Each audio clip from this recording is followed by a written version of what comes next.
Artificial intelligence లో Russia చైనాలతో పోటీ పడాలంటే భారీగా విద్యుత్ అవసరమని భావిస్తున్న డొనాల్డ్ ట్రంప్ యంత్రాంగం పర్యావరణ అనుమతులను వేగవంతం చేస్తూ సంచలన నిర్ణయాలు తీసుకుంటోంది. దీనికి ఆసరాగా చేసుకుని మెటా వంటి దిగ్గజ టెక్ కంపెనీలు గ్రిడ్ పై ఆధారపడకుండా నేరుగా డేటా సెంటర్ల వద్దే వందలాది గ్యాస్, డీజిల్ జనరేటర్లు ఏర్పాటు చేశాయి. వందల మైళ్ల దూరంలోని ప్రజల ఆరోగ్యాన్ని, గాలి నాణ్యతను దెబ్బతీస్తూ టెక్సాస్ సహా పలు రాష్ట్రాల్లో రికార్డు స్థాయిలో నిమిషాలు, రోజుల వ్యవధిలోనే ఈ పర్యావరణ అనుమతులు ఇచ్చేయటం తీవ్ర విమర్శలకు దారితీస్తోంది.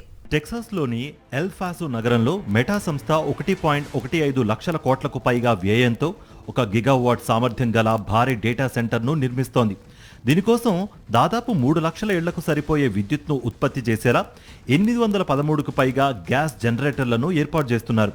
సాధారణంగా నెలల తరబడి పబ్లిక్ హియరింగ్లు జరగాల్సిన ఇలాంటి ప్లాంట్లకు టెక్సాస్ పర్యావరణ అధికారులు కేవలం 20 రోజుల్లోనే అనుమతులు మంజూరు చేయడం గమనార్హం. కొన్ని చోట్లయితే 2 నుంచి 3 రోజుల్లోనే అనుమతులు ఇచ్చేశారు. ఎన్విరాన్మెంటల్ ఇంటిగ్రిటీ ప్రాజెక్ట్ నివేదిక ప్రకారం అమెరికా వ్యాప్తంగా డేటా సెంటర్ల కోసం దాదాపు 82 గ్యాస్ విద్యుత్ ప్లాంట్లను ప్రతిపాదించారు. వీటిలో ఒక్క టెక్సాస్ రాష్ట్రంలోనే 39 ప్లాంట్లు ఉన్నాయి. ఈ ప్లాంట్లు పూర్తి స్థాయిలో పనిచేస్తే ఏడాదికి అమెరికాలోని సగానికి పైగా కార్లు విడుదల చేసే ప్రశాంత వాతావరణాన్ని దెబ్బతీసే కార్బన్ ఉద్గారాలకు సమానమైన కాలుష్యం వెలువడుతుందని అంచనా వేస్తున్నారు.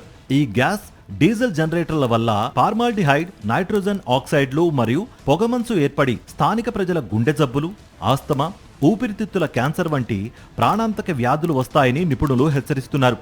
స్వచ్ఛమైన గాలి, నిశ్శబ్ద వాతావరణం కోసం కొనుగోలు చేసిన తమ డ్రీమ్ హోమ్స్ ఇప్పుడు పర్యావరణ నరకంగా మారుతున్నాయని స్థానిక ప్రజలు తీవ్ర ఆందోళన వ్యక్తం చేస్తున్నారు. అయితే ఏఐ రంగంలో ప్రపంచ ఆధిపత్యం సాధించాలంటే ఫాజల్ ఫ్యూయల్ ప్లాంట్ వేగంగా నిర్మించడం అత్యవసరమని ట్రంప్ స్పష్టం చేశారు. స్థానిక కాలుష్య నిబంధనలను సడలిస్తూ దేనికి అడ్డు చెప్పకుండా వేగవంతంగా పర్మిట్లు మంజూరు చేయాలని ఈపా అధికారులను ఆదేశించారు. క్లీన్ అండ్ రెన్యూవబుల్ ఎనర్జీతో తమ విద్యుత్ అవసరాలను భర్తీ చేస్తామని టెక్ కంపెనీలు చెబుతున్నప్పటికీ వేగంగా పెరుగుతున్న కాలుష్యంపై పర్యావరణవేత్తలు తీవ్ర ఆగ్రహం వ్యక్తం చేస్తున్నారు. మరిన్ని అప్డేట్స్ కోసం ఛానల్ను సబ్స్క్రైబ్ చేయండి. నోటిఫికేషన్స్ కోసం బెల్ ఐకాన్ పై క్లిక్ చేయండి.